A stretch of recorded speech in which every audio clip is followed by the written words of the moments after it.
Ana Catalina Emery, Visiones y Revelaciones Completas, segunda parte, Visiones Generales, capítulo 21, Visiones de viajes a diversos países. 14. Viaja por diversos países y ve las necesidades y las consecuencias de los pecados. 2 de julio del año 1820. Me fue dicho que era necesario viajar y que debía ver las miserias y necesidades del mundo. Fui conducida a la diócesis de San Ludgario, Münster, a la de San Pedro, Roma, y vi por todas partes, bajo forma de grados diferentes de obscuridad, frío y nieblas, el lamentable estado en que se hallaban los hombres y la iglesia. En medio de esta oscuridad resaltaban aquí y allá algunos puntos luminosos, hombres que resplandecían, a los cuales vi haciendo oración y perseverando en el verdadero camino. Vi esas representaciones no solo en general, sino en particular. En todos los lugares a donde llegué, fui conducida junto a los necesitados, a los que estaban abandonados, enfermos, oprimidos y cautivos, por los cuales oré y a los cuales consolé y presté todo género de auxilios. En todas partes vi el estado de la iglesia y los santos de cada país, los antiguos obispos y mártires, las religiosas y solitarios, y, en suma, todos aquellos que habían implorado y obtenido la gracia de Dios sobre cada uno de los países. Especialmente me fueron mostrados todos aquellos que habían tenido visiones, muchas de las cuales vi, y cómo se habían aparecido a otros en la oración y otros a ellos, y cómo de esta manera obraron eficazmente. Vi que nunca habían faltado estas personas en la iglesia ni semejantes visiones y auxilios, desde los primeros siglos de su fundación, y que estas visiones son una de las gracias más eficaces en favor de la salvación y de la íntima unión de los miembros de la iglesia. Vi en todas partes los sagrados cuerpos, sus efectos, su relación con los santos y las bendiciones que producían en torno suyo. De esta manera pude tener concepto de lo que vi en todas partes. En medio de estas amplísimas visiones, no tenía yo otra alegría que la de ver a la iglesia fundada sobre la roca y ver que el amor consiste en obedecer a la iglesia e imitar a Jesús. Se me dijo que en el Antiguo Testamento Dios envió ángeles a los hombres y les habló en sueños, lo cual no era tan claro y perfecto como los avisos espirituales que reciben los cristianos, habiendo, no obstante, aquellos antiguos seguido tales avisos con fidelidad y sencillez. 15.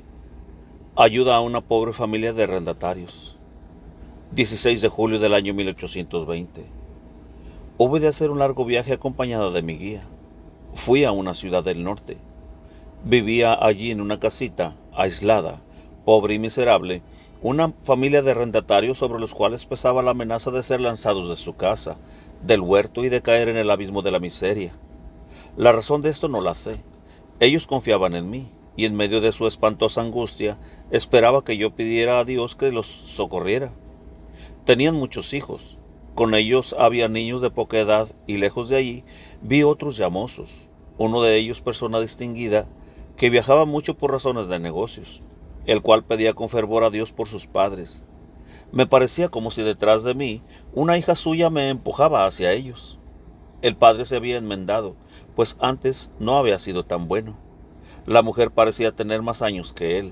Yo me sentía impulsada hacia aquel lugar, pues ellos me atraían con sus oraciones, y mi guía me ordenaba que fuera con él. Una cosa tenía conmigo que no sé qué era, ni siquiera si era real o alegórica. En el viaje vi levantarse en medio del camino una elevada montaña que al parecer no podía ser franqueada. Me acordé de las palabras de Jesús, que la fe es capaz de trasladar las montañas. Cuando poseída de esta verdad seguí adelante, la montaña se hundió ante mis pies y el terreno se volvió llano. Atravesé luego la comarca donde en otra ocasión había visto a un padre de familia salvarse de la muerte por la virtud de la oración en medio de los mayores peligros. Seguí caminando a través de un país montañoso y vi a Santa Eduvigis a mi derecha, y en el camino a otros santos encima de las regiones que estaban bajo su protección o donde descansaban sus cuerpos. Los moradores del lugar a donde debía ir habitaban cerca de una ciudad pequeña, en una miserable casita. Cuando llegué allí era de noche. El marido se había levantado, creo, por haber oído cierto ruido. La mujer estaba en cama, llorando. No sé lo que hice ni qué llevaba, pero fueron consolados y ayudados. Cuando salí de aquel lugar había pasado el peligro que les amenazaba. Volví por otro camino y de regreso hice muchas cosas, entre ellas impedir un robo. 16. Viaje a la isla de Cerdeña. Ayer, durante toda la tarde, me pareció tener que viajar, pues me llamaba un hombre pidiendo oraciones y auxilio. La última noche tuve una visión en la cual vi que en una isla de la Baja Italia se habían cometido espantosos homicidios y robos, los cuales volvían a repetirse, y que había entre los fascinerosos un hombre que no cesaba de clamar a Dios y a la Virgen diciendo que si bien había vivido muchos años en la impiedad, ahora quería firmemente enmendarse. Vi que aquel hombre tenía mujer e hijos, y que la mujer era de los que cometían los mayores excesos y violencias. En los tristes días de su vida irreligiosa, había llevado aquel una imagen de la Madre de Dios, pintada en un pergamino o cosa semejante, cosida al vestido entre los ojales, de la cual nunca se había desprendido, y alguna que otra vez se acordaba de la Virgen. Esta imagen era azul y dorada, hecha con arte. Vi que aquel hombre era como cabecilla inferior entre muchos sediciosos durmientes, que tenían armas, aunque no usaban uniforme. Cualquiera diría que al llegar la mañana iban a efectuar alguna sorpresa, pues estaban en un campo raso delante de cierto lugar. En aquella isla reinaba la desolación. Vi que muchos buenos recibieron la muerte, y la recibían todavía para no ver la desolación que les amenaza. Vi la terrible angustia, la espantosa confusión y la exasperación de los ánimos. La plebe era paupérrima y en gran parte supersticiosa. Vi a aquel infeliz, en medio de la gran agitación de su conciencia, invocar siempre a Jesús y a María. Decía para sí mismo, si es verdad lo que enseña la religión, la Virgen ruegue por mí, para que no muera en pecado, de otro modo me condenaría eternamente. Ojalá ella me ayude, pues no veo el modo de librarme yo mismo. Tuve también una visión de Santa Rosalía y de su fiesta, después de la cual empezaron aquellas crueldades. Apenas vi la angustia y la miseria de aquel pobre hombre, empecé a rogar por él de todo corazón, para que Dios se dignara compadecerse de su alma y salvarle.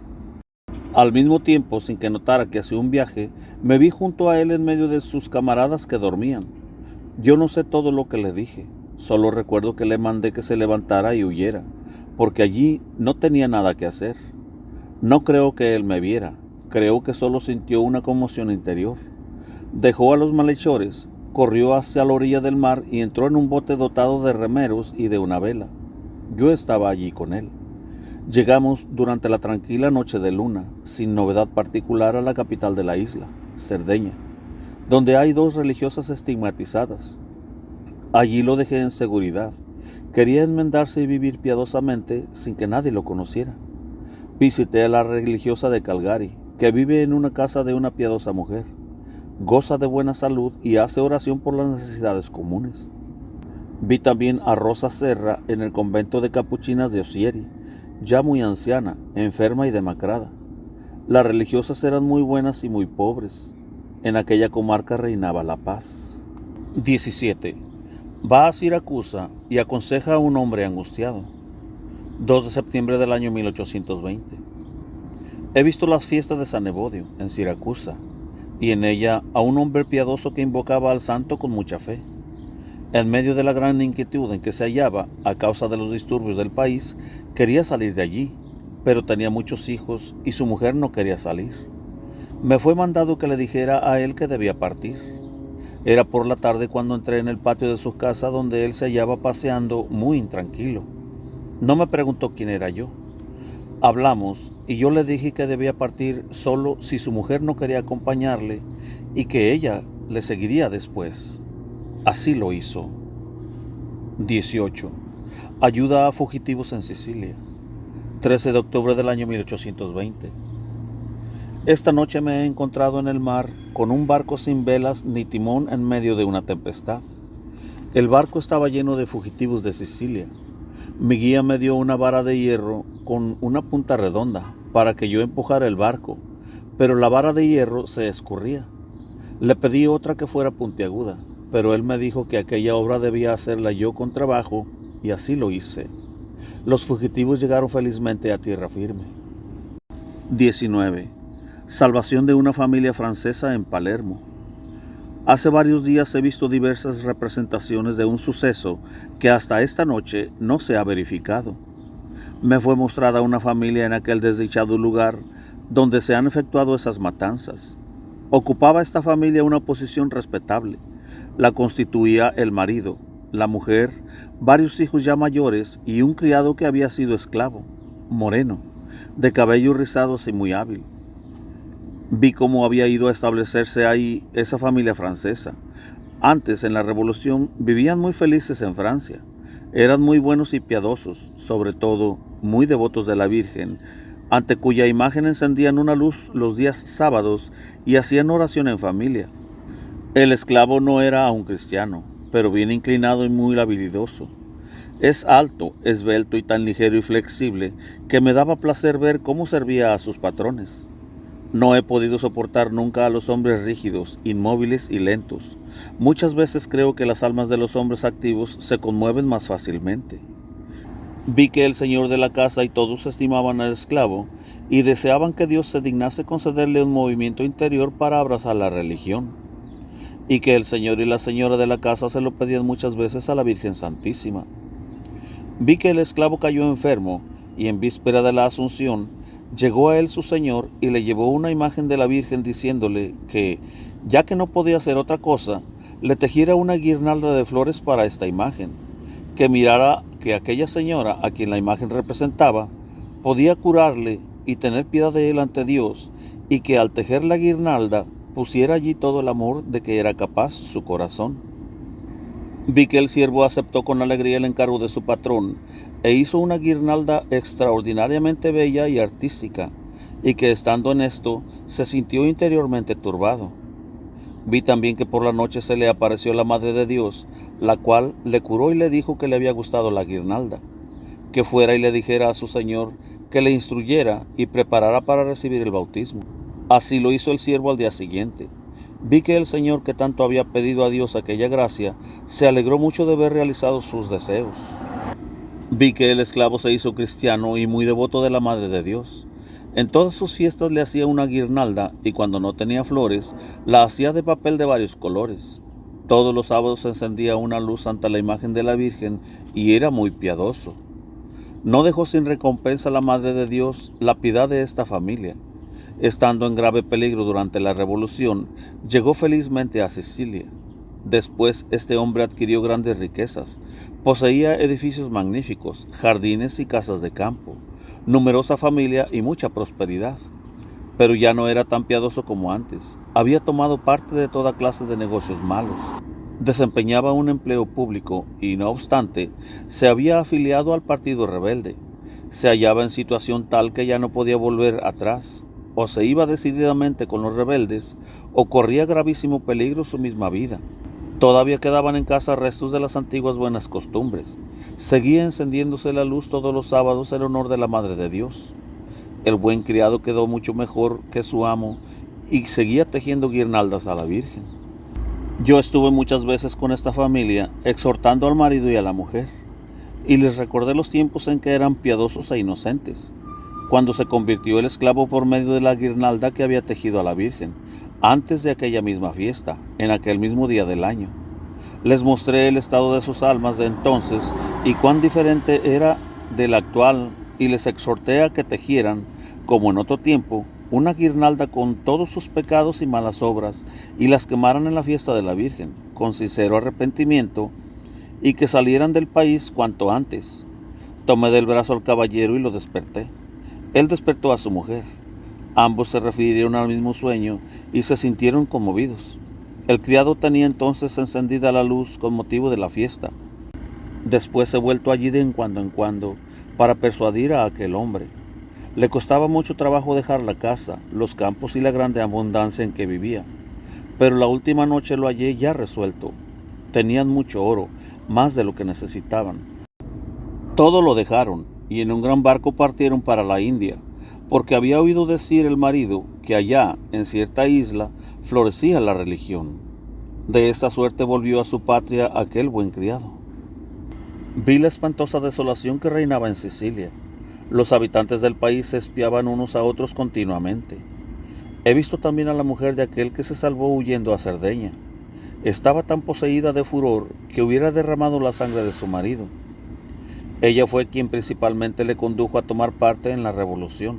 Por su parte, aquel se hallaba tan conmovido en su huida que se volvía en espíritu a todos los santuarios. En Cerdeña se confesó: me pareció admirable lo que me fue dicho, que aquel hombre vendría a nuestro país y que quizás le vería yo aquí. 14 de octubre. He visto a la familia francesa con su criado llegar a la isla, donde fueron muy bien recibidos. 20. Escena de las catacumbas. Me hinqué en una sala subterránea que parecía una cueva de mineros. Muchas personas estaban arrodilladas en el suelo. Había muchas antorchas en los muros y otras dos sobre el altar de piedra, que tenía un tabernáculo también de piedra con una puertecita. Un sacerdote celebraba la Santa Misa y el pueblo respondía. Al fin sacó del tabernáculo un cáliz que me pareció de madera. Tomó el santo sacramento y lo dio a los asistentes sobre pequeños lienzos blancos, que ellos ponían con cuidado sobre sus pechos. Después se separaron. 21. Socorre a un hombre y a una mujer en el Siam. 12 de noviembre del año 1820. He llegado a un vasto yermo, donde he visto a un hombre y una mujer en el estado más miserable, arrodillados y clamando al cielo. Me acerqué a ellos y me preguntaron qué tenía que hacer, añadiendo que me lo preguntaban a mí porque yo era la persona que les había sido prometida para que los consolara, cuando tantas veces habían clamado pidiendo al cielo.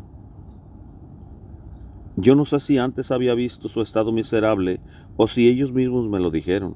Ambos habían sido conducidos a aquel desierto en castigo de un gran crimen. Debían de haber sido mutilados, mas por compasión no lo fueron. Habían hecho penitencia con sus padecimientos y miseria, y no sabiendo nada de Dios y habiendo pedido en ferviente oración ser instruidos, el ángel de la guardia les había prometido en sueños que Dios les enviaría una persona que les diría qué tenían que hacer. Vivían en una cueva, y como todos los años llegaban allí cazadores, tapaban la entrada con ramas y ponían delante el cadáver de algún animal salvaje. Cuando los cazadores sentían el mal olor, se alejaban de aquel lugar, teniéndolo por impuro, según una antigua creencia. De esta suerte que estos desdichados vivían ocultos. Se hallaban abatidos casi por completo a causa de la tristeza y de la carencia de todas las cosas. Yo les di toda clase de consuelos y les aconsejé lo que Dios me inspiró.